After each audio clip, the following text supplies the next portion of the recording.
പാതിവിലെ തട്ടിപ്പ് കേസിൽ ബി.ജെ.പി. നേതാവ് എൻ രാധാകൃഷ്ണനെ ക്രൈംബ്രാഞ്ച് ചോദ്യം ചെയ്തു. പ്രധാന പ്രതി അനന്തകൃഷ്ണനും എൻ രാധാകൃഷ്ണന്റെ സയൻസ് സൊസൈറ്റിയും തമ്മിൽ നടത്തിയ സാമ്പത്തിക ഇടപാടുകളിലായിരുന്നു ചോദ്യം ചെയ്യൽ. 42 കോടിയോളം രൂപയുടെ ഇടപാടാണ് നടന്നിട്ടുള്ളത്.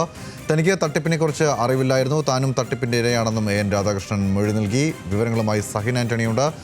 സഹിൻ, എന്തൊക്കെയാണ് ഈ ചോദ്യം ചെയ്യലുമായി ബന്ധപ്പെട്ട് നമുക്ക് ലഭിക്കുന്ന വിശദാംശങ്ങൾ? രുചിഷ ഇന്ന് വൈകുന്നേരത്തോടെയാണ് പാതിവില തട്ടിപ്പ് കേസുമായി ബന്ധപ്പെട്ടുകൊണ്ട് ബി.ജെ.പി. നേതാവ് എൻ രാധാകൃഷ്ണനെ ക്രൈംബ്രാഞ്ച് അവരുടെ ഓഫീസിലേക്ക് വിളിച്ചു വരുത്തിയത്. പ്രധാന പ്രതി അനന്തകൃഷ്ണനും എൻ രാധാകൃഷ്ണനും തമ്മിൽ നടത്തിയിട്ടുള്ള സാമ്പത്തിക ഇടപാടാണ് ഇവർ തമ്മിൽ മനസ്സിലാക്കാൻ ശ്രമിച്ചതും. 42 കോടിയോളം രൂപയുടെ ഇടപാട് ഇരുവരും തമ്മിൽ നടത്തിയിട്ടുണ്ടെന്നാണ് വിജിലൻസിന്റെ കണ്ടെത്തൽ. എന്തായാലും തനിക്ക്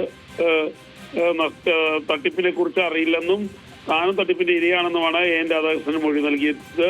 മാത്രമല്ല, പാതിവില സ്കൂട്ടർ വിലയുടെ നിരവധി പരിപാടികൾ എൻ രാധാകൃഷ്ണൻ അനന്തകൃഷ്ണന് ചേർന്ന് വേദി പങ്കിട്ടിരുന്നു. രുചിഷ്, ശരി, സഹിൻ ആന്റണിയാണ് വിവരങ്ങൾ നൽകിയത്. എന്തായാലും ഇപ്പോൾ ഈ തട്ടിപ്പുമായി ബന്ധപ്പെട്ട് കൂടുതൽ വിശദാംശങ്ങൾ തേടുന്നതിന് വേണ്ടിയിട്ടാണ് എൻ രാധാകൃഷ്ണനെ ചോദ്യം ചെയ്തതെന്ന് മനസ്സിലാക്കുന്നു. നേരത്തെ സയൻസ് സൊസൈറ്റിയുമായി ബന്ധപ്പെട്ട് ഈ തട്ടിപ്പിന് പങ്കുകളൊന്നുമില്ലെന്നും താനും ഈ തട്ടിപ്പിന് ഇരയാണെന്നും ഈ തട്ടിപ്പ് നടക്കുന്നു എന്നറിയാതെയാണ് ഇതിൻ്റെ പല പരിപാടികളിലും പങ്കെടുക്കുകയും പലർക്കും അനന്തകൃഷ്ണൻ ഉൾപ്പെടെയുള്ള ആളുകളെ പരിചയപ്പെടുത്തിയതെന്നൊക്കെയാണ് എൻ രാധാകൃഷ്ണൻ പറഞ്ഞിരുന്നത്. എന്നാൽ അതുമായി ബന്ധപ്പെട്ട് കൂടുതൽ വിശദാംശങ്ങൾ തേടേണ്ടതുണ്ട് എന്ന് നേരത്തെ അന്വേഷണ സംഘം തീരുമാനിച്ചിരുന്നു.